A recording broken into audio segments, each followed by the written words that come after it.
Assalamualaikum warahmatullahi wabarakatuh. Terima kasih Bu Elda atas kesempatannya. Perkenalkan, saya Rafli Arsyad Baros akan mempresentasikan esai saya yang berjudul Dampak dan Dinamika Korupsi, Adanya Perbedaan Karakteristik Peningkatan Korupsi di Asia dan Afrika. Mengapa korupsi di Asia dan Afrika sulit untuk diberantas? Di Asia, korupsi telah menjadi bagian dari sistem birokrasi atau sebagai biaya operasional. Sementara itu, di Afrika, korupsi tersebar luas dan menciptakan ketidakpastian ekonomi dan memperburuk ketimpangan sosial.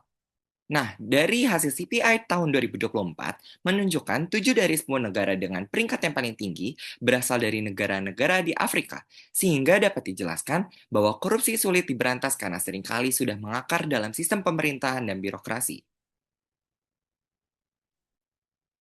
Lantas, bagaimana analisis kasus korupsi menurut data? Menurut data Transparency International tahun 2007, negara-negara di Afrika umumnya menghadapi masalah korupsi yang lebih parah dibandingkan di Asia. Contohnya negara di Nigeria yang skornya cukup rendah, sementara Malaysia di Asia yang cukup relatif lebih bersih.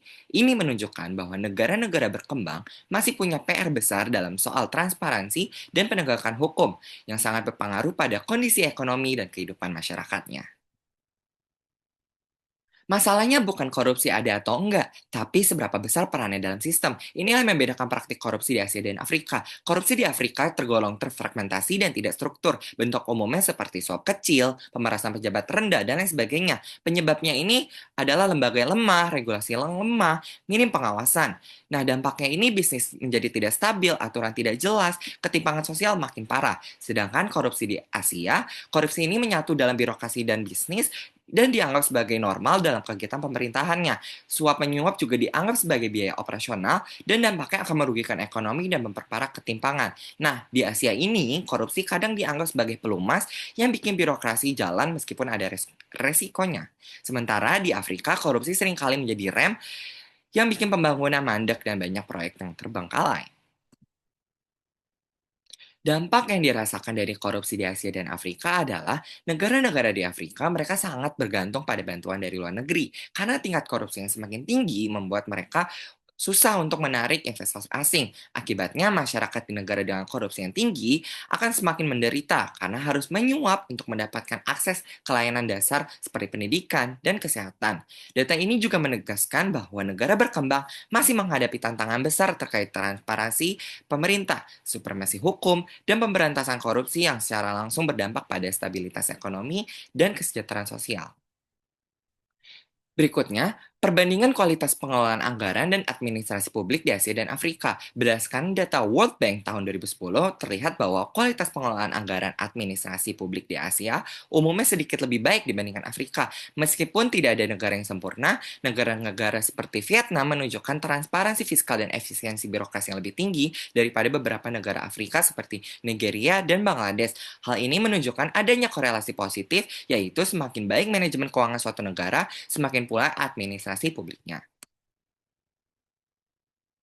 Pemberantasan korupsi bukan soal memburu pelaku, tapi membangun sistem yang membuat korupsi tak punya ruang untuk hidup. Nah, pendekatan Asia dalam pemberantasan korupsi adalah reformasi birokrasi dan digitalisasi layanan, meningkatkan efisiensi dan pengawasan, serta mengurangi celah korupsi. Selain itu, penegakan hukum yang tegas, melakukan kampanye anti korupsi besar-besaran dengan penangkapan pejabat.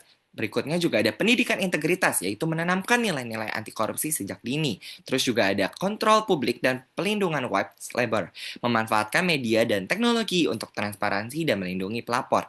Selain itu, kalau pendekatan Afrika dalam pemberantasan korupsinya adalah desentralisasi pemerintah untuk pendekatan pengawasan ke tingkat lokal, yaitu peningkatan partisipasi masyarakat dalam mengawasi kebijakan dan anggaran. Selain itu, pendidikan anti korupsi untuk meningkatkan kesadaran publik. Dan yang terakhir, sistem pelapor publik untuk mendorong kontrol sosial terhadap penyalahgunaan kekuasaan. Dapat disimpulkan bahwa dari berbagai data dan analisis mengenai korupsi di Asia dan Afrika, kita bisa melihat bahwa kelola pemerintahan yang baik sangat penting untuk stabilitas ekonomi dan pembangunan sosial. Dan perbedaan dampak korupsi di Asia dan Afrika menunjukkan bagaimana struktur pemerintahan mempengaruhinya. Untuk mengatasinya, dibutuhkan transparansi, efisiensi administrasi, dan strategis anti korupsi sistematis agar negara tidak terus bergantung pada bantuan luar negeri. Oleh karena itu, partisipasi aktif masyarakat dalam pengawasan kebijakan pemerintah menjadi elemen penting dalam menekankan praktik korupsi. Baik, cukup sekian dari presentasi saya. Kurang lebihnya mohon maaf. Wassalamualaikum warahmatullahi wabarakatuh.